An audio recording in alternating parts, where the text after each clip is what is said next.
Ka dhe nga këta që shesin qylyma. I keni parë janë ca që thonë jemi të ri e jemi forca të reja. Shit sa qylyma, fluturus. Dalin në rrugë për të shit qylyma. Hajde hyp në qylym se do të të fluturoj unë.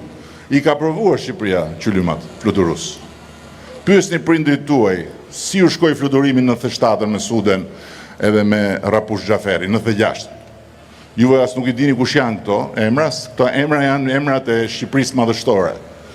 Sudja, Rapush Xhaferi, Vebi Ali Muça, edhe se që ka qenë dhe i tjetër, Ceno. 4 veta. Që çmendën dy janë.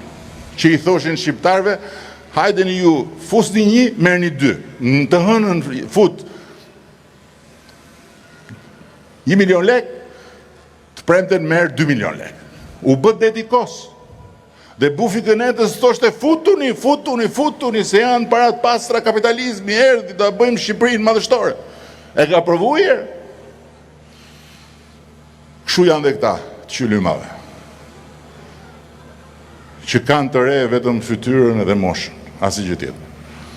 Ndërkohë që për ne është shumë e rëndësishme që t'jemi shumë të qartë. Dhe kur them për ne, për të gjithë ne, të dim eksaktësisht se çfarë po bëjmë dhe ku po shkojmë. Dhe të kuptojmë që kjo nuk është lojë. 11 maj nuk është tifozllëk.